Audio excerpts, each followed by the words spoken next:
그 전통적인 제자훈련의 실패 원인, 그래서 원래는 4개로 끝내야 되는데 이제 7개가 됐고 8개가 될지 10개가 될지 모르겠어요. 지난주에 했던 레슨에 뒤이어서 몇 가지를 좀 더 짚고 넘어가려고 합니다. 지금 하고 있는 일은 저희 한국 그리스도의 교회 교회사에 35년간의 부분을 되짚어보고 좋은 게 참 많았어요. 추억도 많았고, 하지만 상처도 많았고 혼란도 있었고 또 유효 기간이 끝난 것도 많이 있어요. 그래서 그런 부분을 되짚어보지 않는다면 앞으로 가는데 굉장히 걸림돌이 되지 않을까 하는 생각이 들어서 한 가지로 정리해보고 있는 과정이고, 정리하다 보면은 제가 놓치는 것도 있고 또 잘못 보는 뷰도 있을 수 있어요. 그래서 여러분 이게 뭐 아주 콘크리트하게 이게 이거다 이게 아니라 같이 배우고 느끼고 변해가자는 게 목적이니까요. 여러분 혹시라도 뭔가 트리거가 되면은 조금 마음속에서 여유를 갖고 들으셔도 좋을 것 같아요. 또 어떤 분들은 전혀 관계없는 분도 계세요. 이런 일이 있었나? 이런 게 있었나도 전혀 관계없이 지내시는 분도 계시고, 또 요즘 세례 받으신 분들한테는 전혀 이건 뭐지? 하는 생각도 드실 거예요. 그래서 모두가 다른 생각을 가지고 있기 때문에 여러분이 너무 내가 뭐 이상한 생각 이게 아니라 각자 자기가 소화시키는 부분이 다를 거라는 생각이 들어서 적당히 여러분이 소화시키시고 좋은 것만 건져서 여러분 거를 만드시면 좋을 것 같아요. 네? 7번째, 주님의 전도 계획은 성경의 전부가 아니라 일부이다. 이 부분을 좀 나누게 된 이유 중에 하나는 지난주에 제자훈련에 관계된 부분을 가르쳤었어요. 우리 훈련하지 말고 사랑하자. 그래서 서로 훈련하라는 말은 성경에 없다. 그랬더니 이제 몇몇 분들이 저한테 그러면 저희가 썼던 마태복음 28장은 어떻게 되는 건가요? 맞아요. 그 마태복음 28장이 저희 교회의 기초가 됐고 또 다른 어떤 구절보다도 가장 많이 읽혀졌고 암기되어졌고 그 컨빅션에 의해서 저희가 존재해 왔다고 해도 과언이 아니라는 생각을 하게 됩니다. 그래서 그 부분을 그냥 지나갈 수는 없는 것 같아요. 그래서 그 부분에 대해서 조금 더 나누어 보고 싶은데요. 제자훈련 마태복음 28장 19절에서 20절이 어쩌면 기초가 돼서 저희 교회뿐만 아니라 많은 교회들이 제자훈련을 강조하고 또 그 제자훈련을 통해서 얻고자 하는 목적을 쓰는 어떤 구절로 많이 사용되어 왔는데요. 마태복음 28장 19절 20절 그러므로 제가 제일 좋아하는 그러므로 너희는 가서 모든 민족을 제자로 삼아 아버지와 아들과 성령의 이름으로 세례를 주고 내가 너에게 명령한 모든 것을 가르쳐 지키게 하라. 내가 세상 끝날까지 항상 너희와 함께 있겠다. 자, 이 말에 비중을 둔 이유가 있어요. 왜? 가장 마지막 한 말씀이니까요. 유언이다. 그러니 얼마나 이 부분이 중요하냐. 두 번째, 실질적으로 이 안에 보면은 모든 성경을 요약한 부분들이 다 들어가 있어요. 예수님이 어떻게 살았나, 왜 살았나 다 이 안에 들어가 있어요. 그래서 이 구절에 대한 연구가 많았고 이 구절에 주는 Great Mission, 사명이라 그러죠. 가장 큰 그 사명, 그게 뭔지 모든 민족을 제자로 삼아라. 자, 이 말에 그 제자로 삼아라, 모든 민족을 제자로 삼아라, 그 다음에 가르쳐 지키게 하라. 이 두 가지가 아주 구체적으로 훈련해라는 소리는 아닌데 훈련해라로 우리는 많은 사람들이 받아들인 거죠. 저는 그 부분을 부정하지 않습니다. 그 안에는 훈련이라는 의미도 담겨져 있는 걸 저도 믿고 또 존중하고 그 일이 없어져야 된다가 아니라 그 훈련에 대한 뷰, 우리가 보는 관점이 달라져야 된다가 제가 나누고 싶은 부분입니다. 저희가 쓰고 있는 이 제자훈련의 기초는 이 책, 로버트 콜만이라는 분이 쓴 책이에요. 마스터 플랜. 그러니까 아주 예수님의 놀라운 계획이라는 얘기죠. 전도. 이 땅끝까지 전도하는 데 있어서 이 계획이 이런 거다 하고 로버트 콜만이라는 분이 책을 썼어요.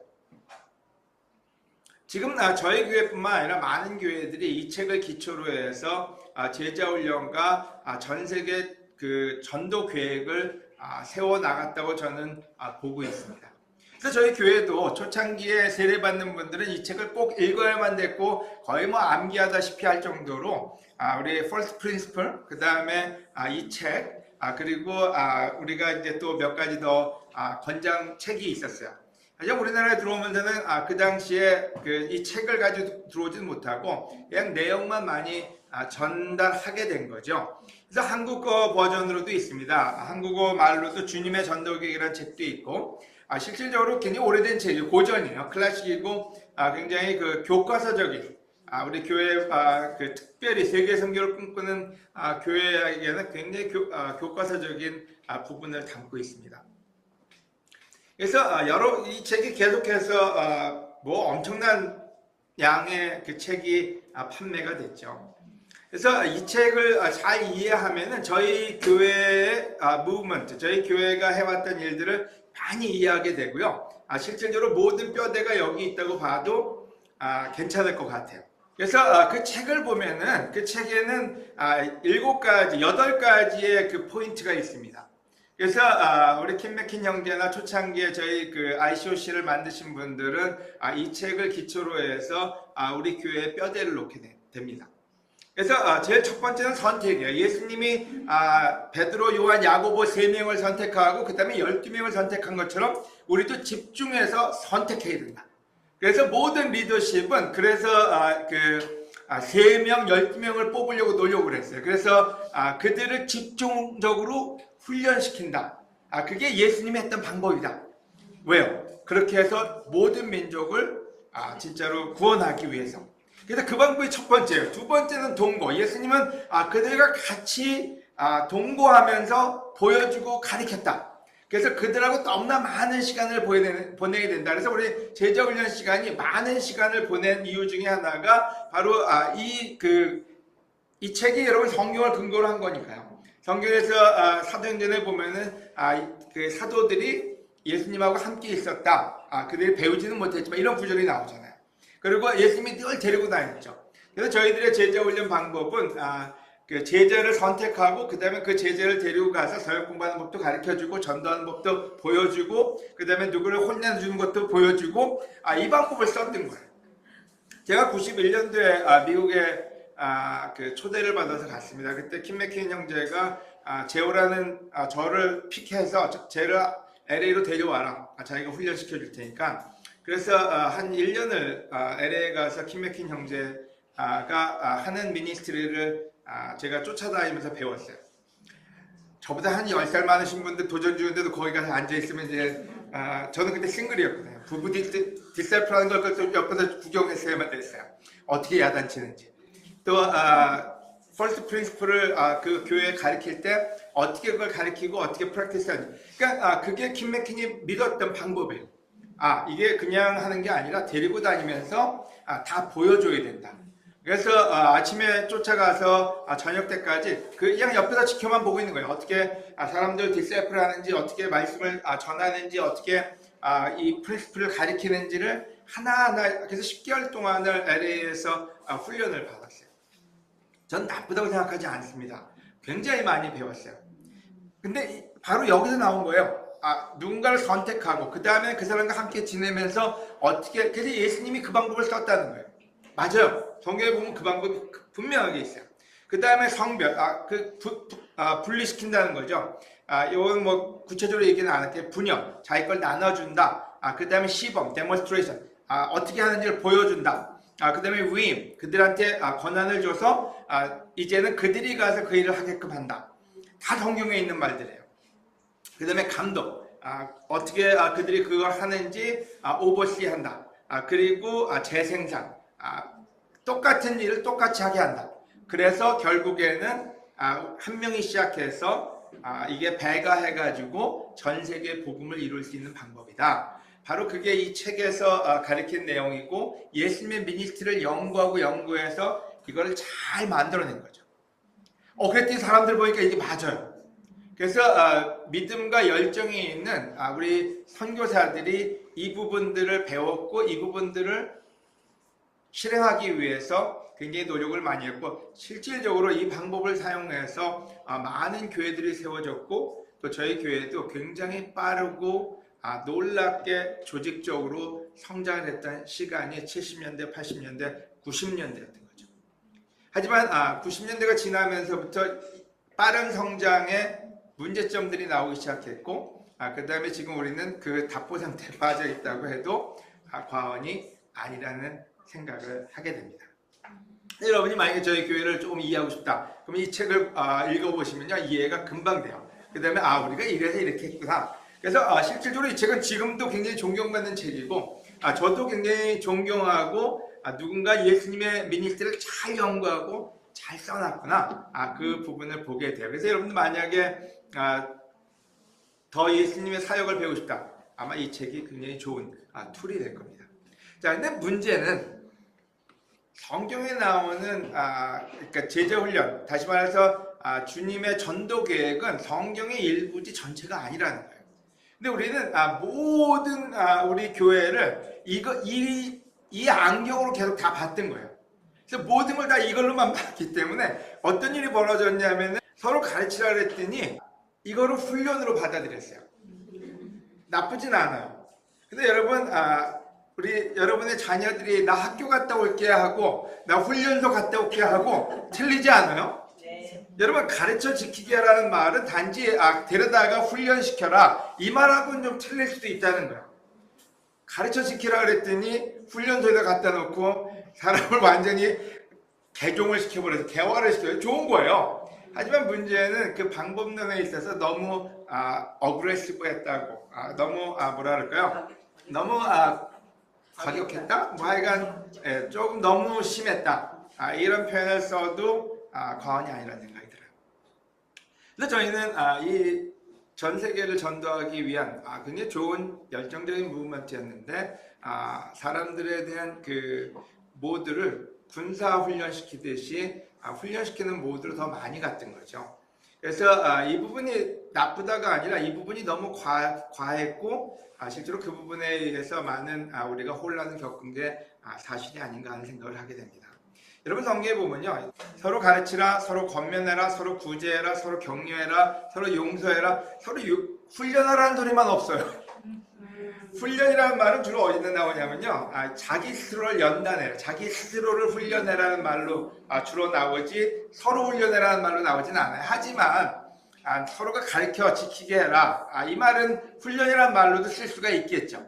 근데 훈련이라는 말이 없다, 이게 아니라 훈련이라는 말의 그 강도는 그냥 한 부분이라는 거예요. 그러면 제일 중요한 건 뭐라 그러냐면 서로 사랑하라.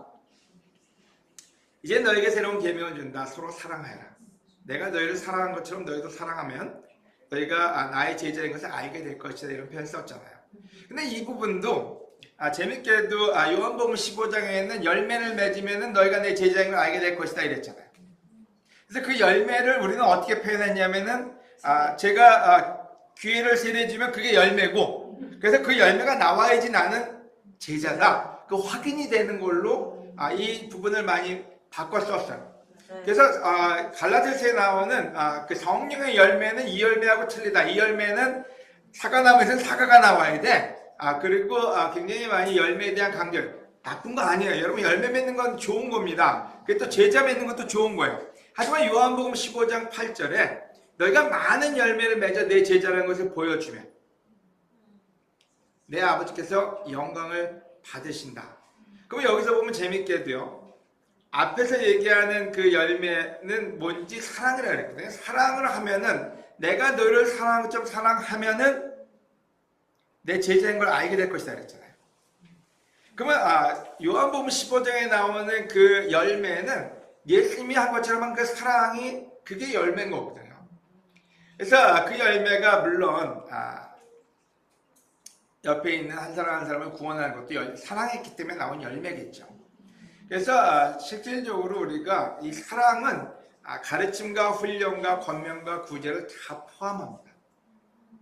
근데 우리는 전도에 너무 많이 포커스가 되어 있다 보니까 그 부분에 대해서 너무 많이 집중해서 모든 성경책을 그걸로 해석하는 부분이 우리로 하여금 다른 부분을 결여시키는 부분을 낳게 되지 않았나 하는 생각을 하게 됩니다. 그래서 오늘 주제는 여러분 딴 게 아니라 훈련이 나쁘다도 아니고 계속 필요합니다. 어떤 부분에서 우리가 뭐 아이들을 키울 때도 가르치기만 하지는 않잖아요. 어떤 때 훈련도 필요하잖아요. 또 어떤 때 우리가 변화하기 위해서는 집중 훈련도 필요하죠. 하지만 그 모든 것은 사랑에서부터 시작되고 사랑이 중심이지 훈련이 중심은 아니라는 거죠.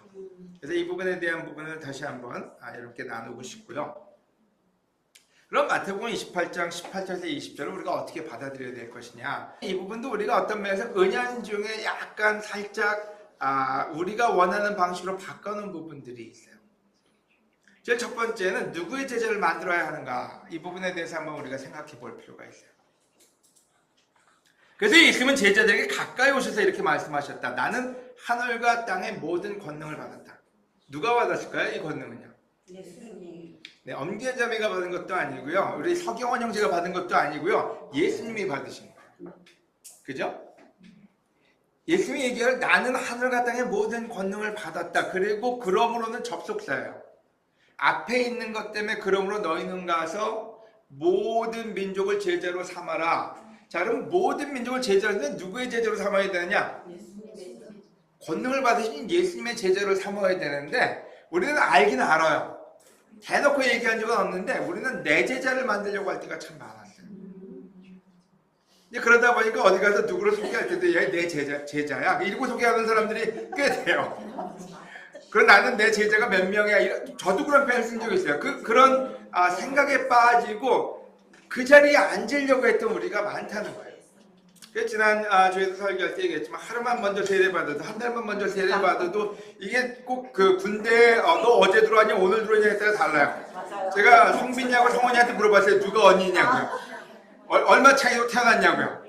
몇 분이요? 30초요? 3분이요? 3분짜리로 태어났는데 성원이하고 근데 뭐 물리학적으로는 뭐 생물학적인가 나중 태어난 사람이 너 언니라면서요? 맞아요. 이건 모르겠어요. 하여간 30초가 됐든 3분이 됐든 간에 이 서열에 대한 이 문화는 실제로 우리 교회에 굉장히 많이 파급이 됐고요. 그러다 보니까 몇 년, 몇 월, 며칠, 몇 시에 세례 받았는지가 굉장히 중요한 포인트가 됐고 그러다 보니까 올드 크리스찬이라는 말이 왜 이렇게 많아요? 그 올드 크리스찬이 뭐 벼슬 한 사람처럼 올드 크리스찬 하는데 제가 아마 이번에 제일 올드 크리스찬일 거예요. 그죠? 그래서 이 문화가 우리한테 들어온 게 문제라는 거예요. 제자를 만드는 건 맞아요. 근데 누구의 제자를 만들어야 되는지는 예수 그리스도의 제자를 만드는 거예요. 근데 이 부분에 대해서 우리가 깨어 있을 필요가 있어요. 우리는 단지 서로 형제고 가족이고 함께 예수님을 따라가는 사람들이지 그 안에서부터 서열을 만들어내는 계획이 없어요. 그러니까 제자 훈련이다, 이 제자다 이 표현이 실질적으로 교회를 군대화시켜 버렸어요. 예수님이 만들고 싶은 건 군대는 아니거든요. 하나님의 가족이거든요. 그래서 그 부분에 대한 이해가 필요하다. 그래서 그렇다고 해서 먼저 세례받은 사람 무시해라. 이거 절대로 아니에요. 하루라도 먼저 세례받고 뭔가 더 살아봤으면 배울 게 있겠죠. 그래서 존중하고 사랑하되 그것이 우리의 계급이 될 수는 없다. 이 부분을 나눠드리고 싶고요. 그래서 그러면 예수님의 제자라는 말은 뭐냐? 여러분이 아까도 제가 얘기했지만 아까 그 책에서 얘기했던 것처럼 사도행전 4장 13절에 그들은 베드로와 요한이 제대로 배우지도 못한 보잘것없는 사람인 줄 알았는데 담대하게 말하는 것을 보고 그러니까 굉장히 존경할 만한 사람이 된 거죠. 사람을 두려워하지도 않고 굉장히 확신도 있고 그러니까 멋진 사람이 됐어요. 담대하게 말하는 것을 보고 놀라지 않을 수가 없었다. 근데 그들이 얘기한 건 예수님한테 훈련받았다 이런 소리를 쓰고 있지는 않아요. 그들이 또 이 사람들이 전에 있으니까 함께 있던 사람인 것을 알고 있었다. 우리는 저 사람이 참 놀라운데 저 사람이 누구하고 같이 지내서 그런가 보다. 뭐 공자의 제자인가 맹자의 제자인가 이게 아니라는 거예요. 예수님하고 함께 있던 사람인 걸 알았다. 자, 그래서 우리는 어떤 때 이거를 잘못 이해해서 제가 킴맥킨 형제가 잘한 것도 있고 못한 것도 있지만 킴맥킨 형제가 저를 불러서 자기가 하는 모든 ministry 끌고 다녔다? 전 굉장히 좋게 봐요. 전 지금도 누군가가 ministry 하고 싶은 사람한테 제가 같이 다녀주고 싶고 제가 하는 걸 보라고 얘기하고 싶어요. 하지만 키는 여러분 모든 제자들 건강하게 만드는 건 예수님하고 시간 보낼 수 있게끔 도와줘야 된다는 거예요. 제가 지난번에 가르쳤듯이 하나님을 위해서 일하는 게 아니라 하나님과 함께하는 거를 도와줬어야 된다고. 제가 몇몇 분 이번에 만나서 얘기한 게 있습니다. 우리 온라인 교회 조인하시는 분들한테 제가 권하는 게 있다면은 뭘 하기 전에 하나님하고 시간 보내는 거에 한 달이 걸리든 두 달이 걸리든 거기서 안정감을 가지시라고요. 그러고 나면 여러분 하고 싶어지고 기빙할 수 있어요. 근데 하나님하고 함께하지 않고 일하면요, 그 다음엔 교회가 싫어지고 하나님이 싫어져요. 구원은 받아야 되겠는데 다 싫어요. 구원만 받으려고 모든 거 하는 거 꼭 돈 벌려고 자기가 원하지 않는 직장에 나가는 거랑 똑같아요. 하나님을 사랑해야지 되는 거지, 하나님을 사랑하지 않고 일을 하게 되면 그때부터는 모든 게 영적인 암이 되는 거죠. 그래서 우리가 서로를 그럼 제자가 됐다. 그러면 뭘 도와줘야 되냐면요. 자, 이제 너 제자가 됐으니까 내 말 잘 들어야 돼. 그게 아니라 너 제자가 됐으니 예수님을 찾아가야 돼. 예수님을 찾아가는, 예수님을 만나게 해주는 그 부분을 도와줘야 된다. 제가 제일 좋아하는 성경 구절이 있어요. 4명이 그 중풍병자를 데리고 예수님께 가지 않습니까? 내가 능력이 있으니까 자 구원해라, 너 나아라, 이렇게 하질 않았어요. 4명이 데리고 예수님한테 가서 지붕을 뚫고서라도 예수님을 만나게 해줬잖아요. 그때 예수님이 낫게 해준 거 아니에요. 여러분, 우리가 시간이 지나면 지혜로워질 수 있어요. 제가 여러분보다 많은 사람을 카운셀링을 했기 때문에 카운셀링 하는 거, 또 정신적으로 문제 있는 거, 또 교회 어떤 문제 있는 거 카운셀링 다 해줄 수 있어요. 근데 문제는 저는 예수님은 아니거든요. 카운셀링 할 수 있는 사람은 세상에 많아요. 제가 사람들한테 해줄 수 있는 가장 베스트는 예수님을 만날 수 있게끔 도와주는 거지, 제가 뭐를 해주는 건 아니라는 거예요. 잘못하면 나중에는 예수님도 없어요. 교회 안에 목사님이 안 해주면 목사님한테 삐지고 목사님한테 난리가 나요. 목사님이 예수님이 아니라는 거 분명히 알려줬는데도 그렇게 안 봐요. 내려올 때까지는. 그래서 여러분도 마찬가지예요. 여러분이 뭔가 주는 데는 물론 줄 수 있는 건 다 주세요. 여러분이 줄 수 있는 카운슬링, 여러분이 줄 수 있는 지혜, 여러분이 줄 수 있는 사랑은 다 주되 여러분이 궁극적으로 메시아가 될 수는 없다는 거예요. 그래서 사람들이 예수님과 같이 시간 보낼 수 있게끔 도와주는 거, 그게 우리가 해야 되는 일이라는 거죠. 왜냐면 예수님하고 시간 안 보내는 사람은 어차피 하나님 앞에 제대로 쓰지 못합니다. 아무리 교회에서 재밌게 놀고 맛있는 거 많이 먹고 그래도요, 하나님 앞에 갔을 때는 말짱방이에요. 근데 그래서 이 부분에 대해서 우리가 깊게 생각해 볼 필요가 있습니다. 그 다음에 여러분 여기서 얘기했습니다. 오히려 우리는 사랑으로 진리를 말하며 모든 일의 머리가 되신 그리스도를 닮아가야 합니다. 물론 존경하는 사람들을 닮는 것은 필요합니다. 저도 우리 교회 안에 존경하는 사람들이 많아요. 제가 존경하는 분 중에 한 분은 고든 포거슨이라는 분, 또 알베어드라는 장로님 교사님. 나이가 들면 들수록 그들처럼 늙고 싶고, 그들처럼 살고 싶고, 그들처럼 사람들을 돕고 싶어요. 또 우리 브루스 형제라든지, 또 우리 프랭크 장로님이라든지, 그들처럼 나이가 들어도 사람들이 어떤 상태에 있든지 간에 컨빅션으로 사람들을 도와주고 싶어요. 하지만 궁극적으로는 예수님을 닮고 싶지, 그들 모두에게는 다 문제가 있어요. 저도 마찬가지입니다. 여러분, 지난번에도 설교할 때 얘기했지만 뭐 쯔빙글리라든지 루터라든지 아니면 아브라함이라든지 성경에 나오는 모든 위인들에게는 좋은 점도 있고 나쁜 점도 있어요. 어떤 때는 좋아 보였다가 나중에 보면 저건 아닌데? 그럴 때가 많아요. 뭐 아버님 돌아가셨지만 저희 아버님 어릴 때는 저희 아버님만큼 제가 존경할 만한 분이 없었어요. 어릴 때 그냥 돈도 잘 쓰시고 밖에 나가면 그냥 돈도 없는데 택시 타고 다니시고 해서 굉장히 보기 좋았어요. 근데 나이가 들어가면서 저건 뭐지? 너무 어머니하고 자식들은 고생하는데 그게 나중에 가서 그게 실망이 됐어요. 그러니까 그 얘기가 무슨 얘기인지 우리 교회 안에서는요, 어떤 때는 좋아 보이는데 나중에 알고 보면 아닐 때도 있다는 거예요. 그래서 궁극적으로 우리가 닮아가야 될 분 예수님인데 우리는 어떤 때 사람을 무시하라는 게 아니거든요. 어떤 때 교회 안에서도 기준이 너무 쟤도 안 하는데 나도 안 하는데 이런 개념이 너무 많아요.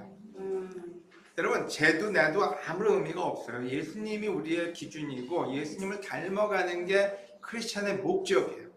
그래서 예수님하고 많이 지낸 사람은 예수님의 모습이 나오게 돼 있어요. 여러분, 사람들 보고 난 다음에 저 사람이 영적이다 안영적이다, 여러분 여러분이 생각하는 구력, 그러니까 교회 몇 년 있었냐에 따라 달라지지 않아요. 사람들을 보고 있으면요, 예수님 같은 성격이 나오느냐 안 나오느냐가 그 사람이 어떻게 데일리 하루하루를 살아가느냐를 알게 해준다는 거예요.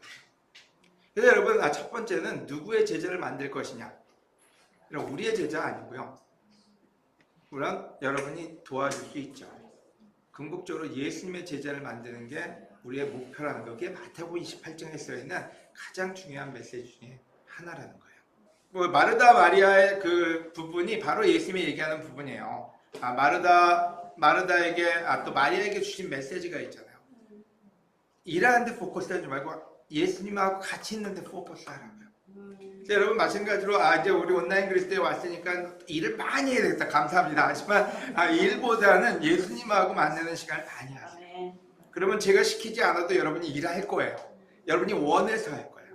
그래서 그와 같은 여러분이 되시기를 권해드리고요. 두 번째는 누구의 이름으로 세례를 받았는가? 그래서 예수님은 제자들에게 가까이 오셔서 이렇게 말씀하셨다. 나 하늘과 땅의 모든 권능을 받았다. 그러면 너희는 가서 모든 민족을 제자로 삼아 누구의 이름으로 세례를 주라고요? 아버지와 아들과 성령의 이름으로 세례를 주라 그랬지 최진규 이름으로 세례를 주라 그러진 않았거든요.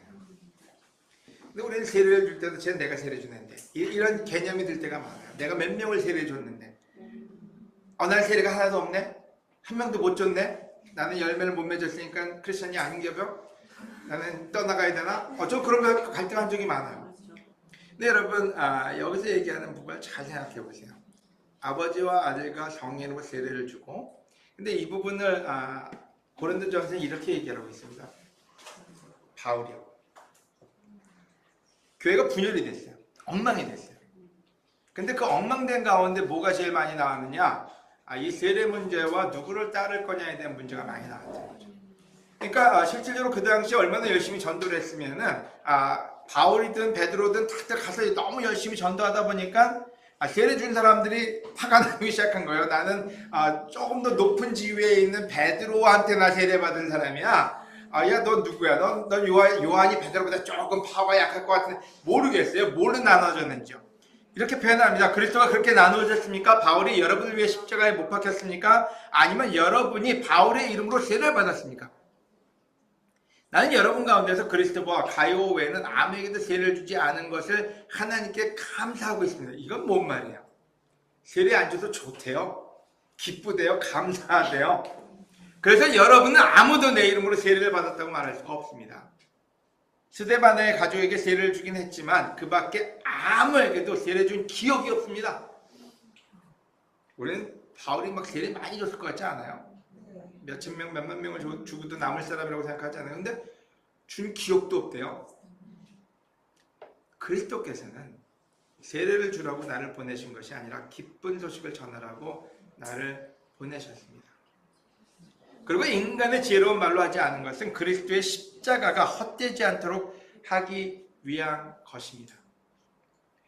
여러분, 주님의 전도 계획도 너무 놀랍고요.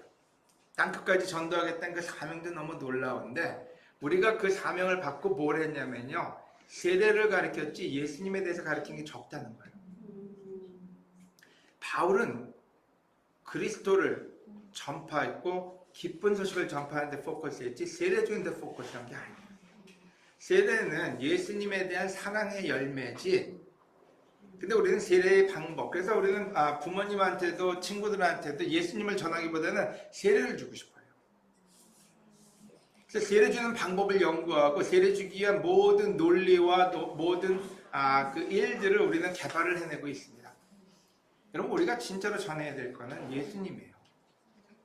예수님이 우리하고 함께 있으면 거기에 모든 솔루션이 다 있어요. 근데 이 부분이 결여가 되다 보니까 실질적으로 너무나 많은 사람이 교회 안에서 세례에 너무 많이 컬업되어 있는 거예요. 여러분, 세례는 필요하고 옳은 일입니다. 하지만 세례는 예수 그리스도를 이해하고 사랑하는 데서 오는 그냥 쫓아오는 부분이라는 거죠. 왜? 말씀에 순종하는 거니까요. 근데 우리는 그보다는 그 얘기는 뭔지 우리가 누군가가 가진 사람을 사랑하기보다는 그 사람이 가진 돈을 원한다는 거하고 똑같아요. 그 사람이 누군지는 신경도 안 써요.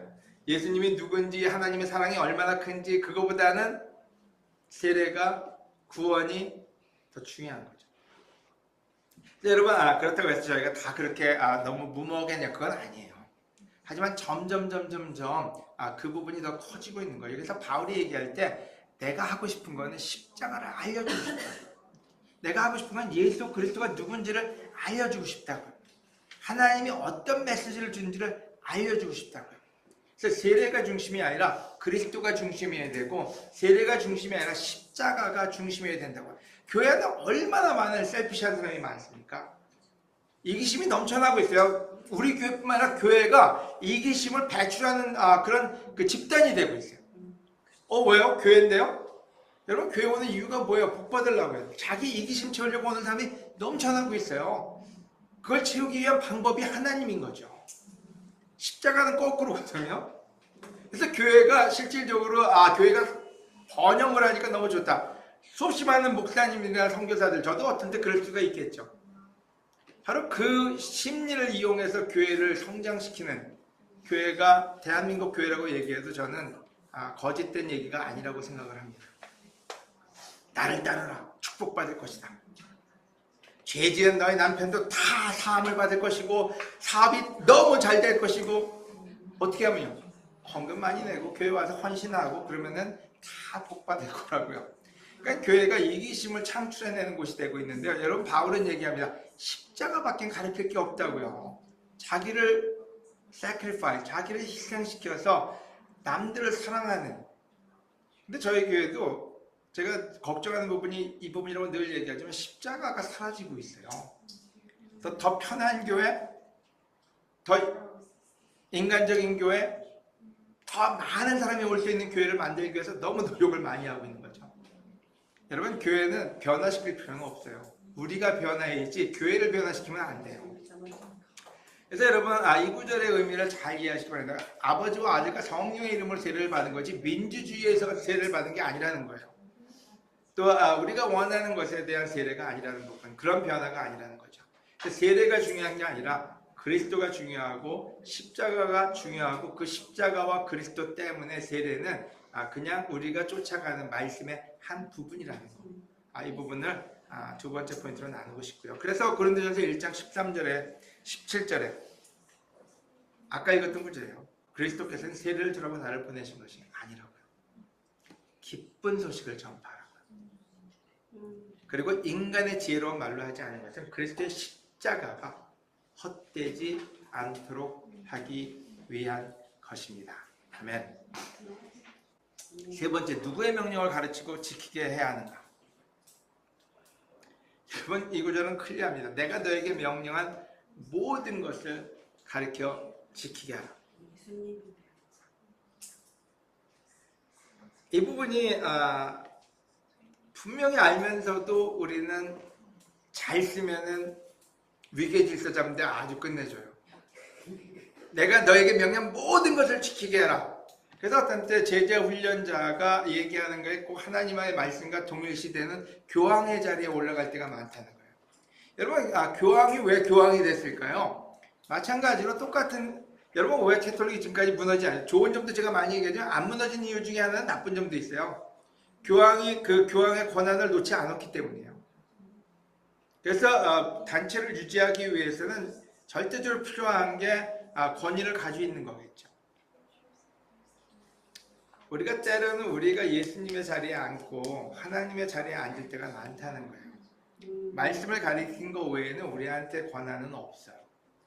우리 LA에서도 장로들이 늘 모여서 얘기할 때마다 또 주로 이제 그 얘기를 많이 하게 돼요. 장로들 그 회의를 하게 되면 어떤 일이 있냐면은 목사가 권한이 있느냐, 장로가 권한이 있느냐, 대부분의 교회들이 거기서 갈라지거든요. 또 저희 교회도 처치 오브 크라이스트, 메인라인 처치 오브 크라이스트라고 하죠. 그 교회가 장로들의 권한이 너무 셌어요. 그러다 보니까 이제 나오면서는 목사들의 권한을 많이 더 많이 초점을 맞췄던 거죠. 근데 기존 교회들도 장로와 목사가 같이 생기면은 누가 더 권위를 가져가느냐에 따라서 싸움이 일어나고 장로가 목사를 파이어시키는 일들이 많죠. 그래서 저희 교회 안에서도 이제 장로들이 점점 위치가 더 커지면서 대체 누가 권위를 가져가야 되는 거냐, 그런 얘기를 많이 합니다. 네, 여러분, 장로도 목사도 하나님의 권한 아래 있을 뿐이지 어느 누구도 그 자기 영역 외에는, 그러니까 찬양할 때는 찬양팀 인도자가 인도자예요. 거기에 뭐 목사가 있든 누가 있든 찬양팀 인도자가 찬양을 인도하는 거지. 그 안에 권위는 거기 있는 거잖아요. 또 목회를 할 때는 목회자가 권위를 지금 이 시간에 제가 권위가 좀 있어요. 그래서 여러분 떠드는 사람은 내쫓을 수 있어요. 하지만 다른 영역까지 있지는 않다는 거예요. 하지만 사랑으로 진실을 얘기하는 거 그게 우리가 할 수 있는 일이잖아요. 사랑으로 얘기하는 거는 권위를 떠난 일입니다. 옆에 있는 사람을 사랑하기 때문에 얘기해 주는 거잖아요. 근데 실질적으로 우리는 사람이 너무 권위를 너무 많이 가져갔다는 거예요. 그러다 보니까 어떤 문화가 생기냐, 사람을 두려워하는 문화가 생겼어요. 그럼 사람을 두려워한다는 얘기는 자기가 두려워해야 될 사람과 자기가 낮추어 보여야 될 사람들이 정해지는 거죠.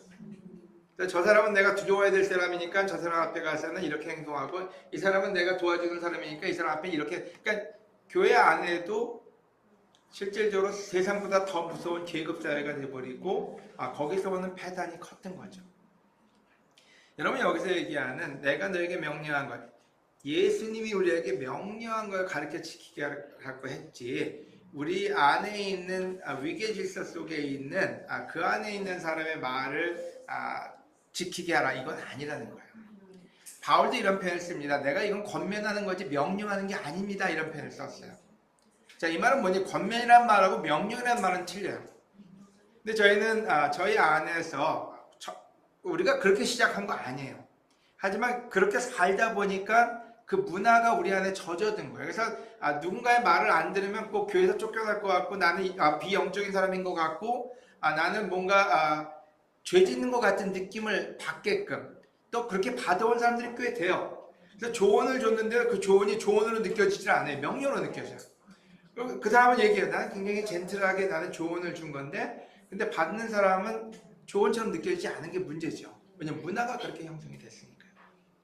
그래서 이 부분은 우리가 깨지 않으면, 그래서 이 구절은 다 옳은 구절이에요. 이 구절에서 나온 여러 가지 일들은 좋은 것들이에요.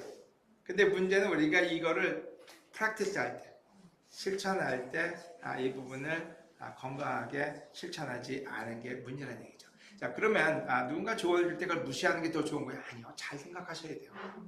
나한테 유익이 되나? 하나님의 말씀인가? 이 두 가지가 우리 머릿속에 늘 들어와야 돼요. 왜냐면 조언을 줄 때 많은 사람들이 강압적으로 했든 아니면 어떻게 줬든 간에 많은 부분은 서로를 위해서 줬을 거예요. 방식이 좀 틀릴 수는 있겠지만요. 그래서 이 부분은 누군가가 조언을 줄 때 조언을 거부해라는 얘기가 아니라 이 부분이 바울도 얘기했지만은 감당할 수 있는 사람도 있고 감당할 수 없는 사람도, 이건 결혼 문제에서 그렇게 얘기했죠. 그래서 나는 할 수 있으니 이거는 내가 너희한테 권하는 것이지 명령은 아니다 한 것처럼, 저도 마찬가지예요. 누군가 제 평가서에다 그렇게 썼더라고요. 제가 이밸류에이션을 이제 목회자 이밸류에이션을 우리 여기 맥그룹한테 얘기했는데 형님은 아니면 형님이라 그런지 오빠라 그런지 몰라요. 그래서 누군지 몰라요. 본인은 할 수 있는데 못 쫓아가는 사람들이 있으니까 그것도 고려해 주세요. 이렇게 썼더라고요. 맞는 얘기예요. 저한테는 쉬운 게 많아요. 저는 조금 그 감정적이나 이러지 않아가지고 굉장히 군대식 훈련도 저는 굉장히 어려워하지 않아요. 뭐 대청봉도 어렵지만 그래도 가요. 왠지는 그게 저한테는 괜찮은 거예요. 근데 제 와이프한테는 안 괜찮아요. 올라가자 그러면 못 올라가요. 또 제가 얘기하는 부분은 어떤 때 굉장히 상처받아요. 그러니까 다 다르다는 거예요. 그래서 누군가가 자기가 할 수 있다고 남들도 할 수 있다고 생각하면 그거는 굉장히 큰 교만이에요. 예수님 말씀에는 따르고 순종해야 되지만 서로에게는 권면할 수 있고 사랑해줘야 되지, 우리가 명령하는 건 우리의 일은 아니라는 거죠. 그래서 이 교회가 군대화가 되지 않았으면 좋겠어요.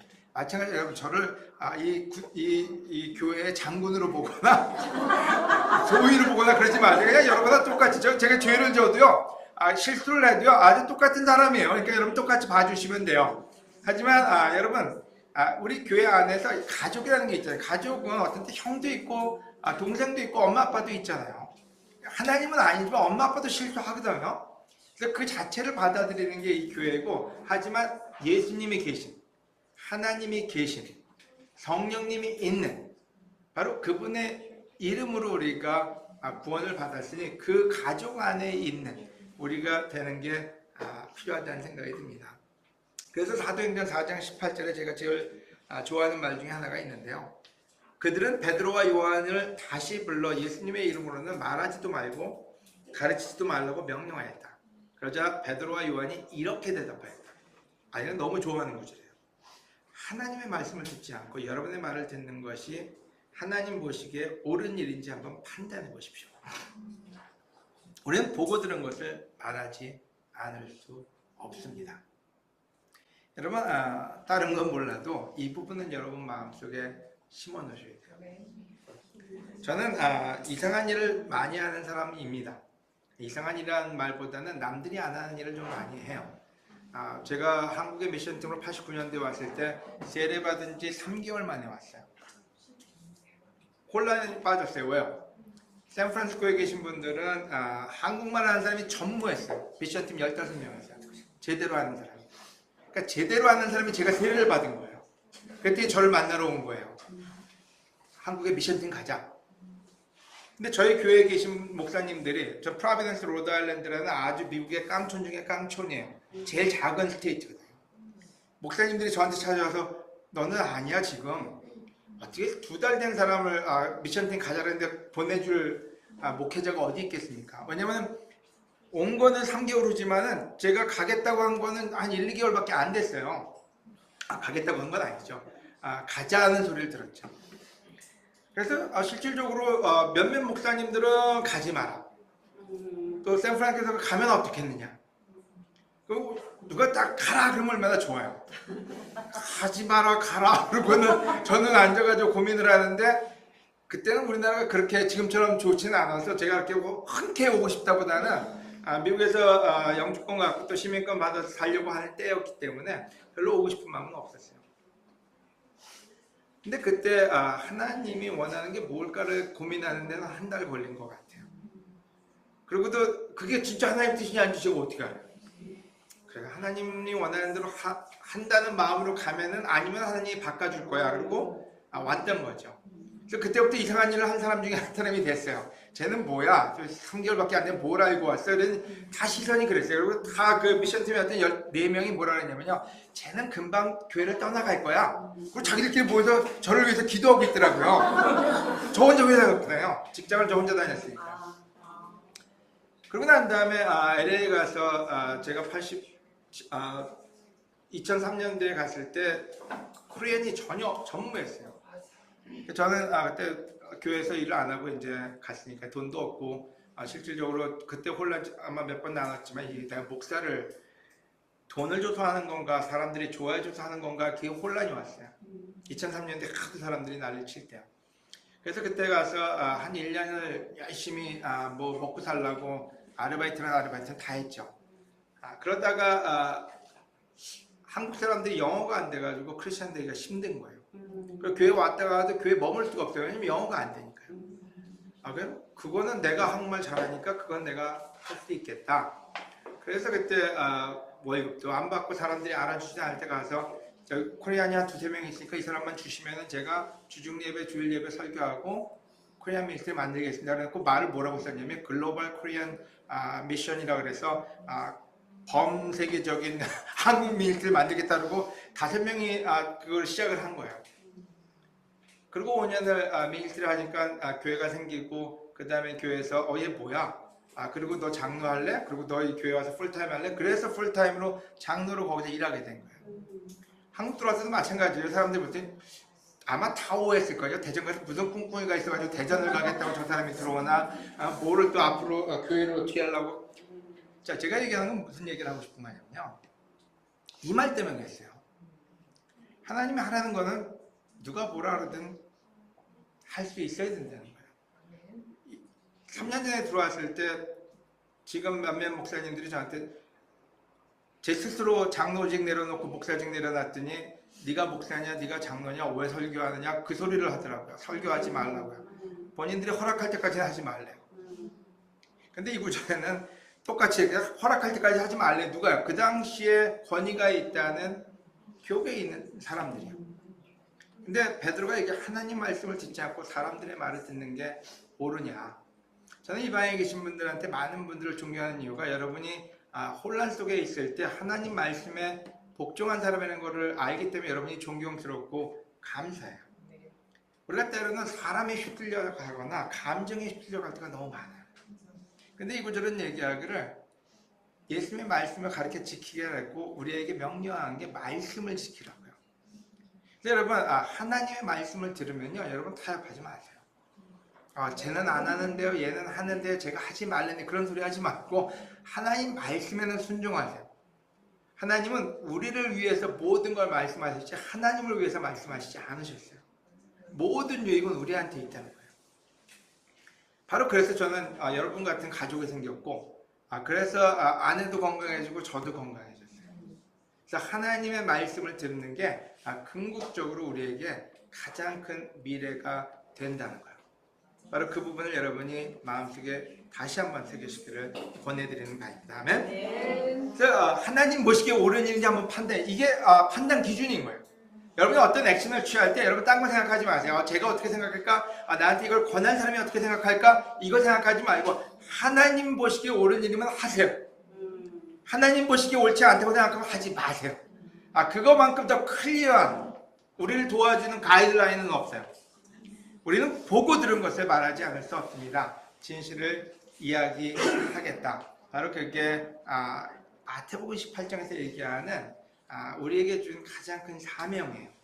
우리는 누구의 제자고 우리는 누구의 이름으로 세례를 받고 우리는 누구의 말을 지킬 것인가. 여러분 저도 포함됩니다. 여러분 저도 디렉션을 드릴 수 있는데 어떤 때는 그게 제 생각에서 나온 게 될 수도 있어요.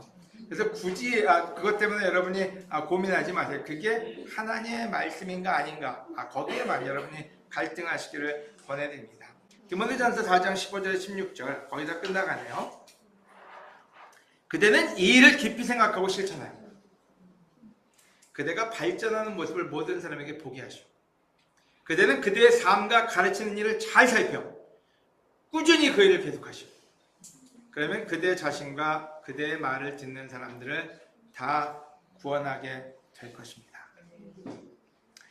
디모데 형제에게 바울이 준 디렉션이 뭐냐면요. 사람들을 강력하게 훈련해라. 물론 그런 내용도 어딘가에 있어요. 근데 제일 중요한 거는 그대가 말씀을 따라 살아서 본이 되라고요. 그러면은 그 자체가 영향력을 갖게 될 거라고요. 여러분, 우리가 해야 될 일은요, 누군가를 바꾸는 일이 아니라 우리가 바뀌는 일이에요. 이 중요한 포인트입니다, 여러분. 누군가를 바꾸려고 노력하기보다는 우리가 바뀌는 게 중요하다는 거예요. 그러면은 그게 영향력을 끼치게 될 거라는 거죠. 그래서 여러분, 오늘 마무리하면요, 서로 훈련해라, 서로 권면해라, 서로 가르쳐라, 다 좋아요. 하지만 예수님은 그 모든 율법을 하나로 묶는다 그랬어요. 사랑도요. 여러분, 율법에다가 모세의 율법을 다 얘기하면서 얘기했습니다. 그 모든 율법을 나쁜 게 아니라 완성시키겠다고. 그 완성은 서로 사랑하라. 그래서 요한복음 15장 10절에 아주 놀랍게 써놨어요. 서로 사랑해라. 내가 너에게 명령한 것이 바로 이것이다. 자, 마태복음 28장 18절 20절까지요. 그 놀랍다는 그 사명이요. 미션이요. 근데 요한복음에는 뭐라고 정의를 했냐면요. 내가 너에게 명령한 것이 마태복음 28장이 바로 이것인데 뭔지 그게 사랑을 하라는 소리지. 훈련하고 가르치고 여기에다 너무 많이 포커스하지 말고 오버를 사랑하는 그런 교회를 만들어라. 여러분, 다시 한번 말씀드립니다. 제가 지금 하고 있는 일들은 저희가 쌓아놓은 이 벽이 굉장히 강해요. 어릴 때 각인을 시켜놨기 때문에 실질적으로 우리가 말로 정의해놓고도 행동으로는 그렇게 안 나갈 때가 참 많아요. 그러다 보니까 중복학습도 많이 하게 되고요. 또 그러다 보니까 조금 강력한 언어도 제가 쓰게 됩니다. 그래서 서로 훈련하는 소리는 없다! 그러면 이제 그게 마음속에는 있는 것도 같은데 이런 느낌이 들 수 있어요. 그래서 제가 하고 있는 지금 일은 과거를 부정하는 일이 아닙니다. 예수님이 모세가 한 일들을 부정하지 않으셨어요. 더 강하게 완성시키셨어요. 하지만 모세가 뿌려놓은 일들의 패단들, 그게 습성으로, 관습으로 된 부분들을 혹독하게 짚어내셨죠.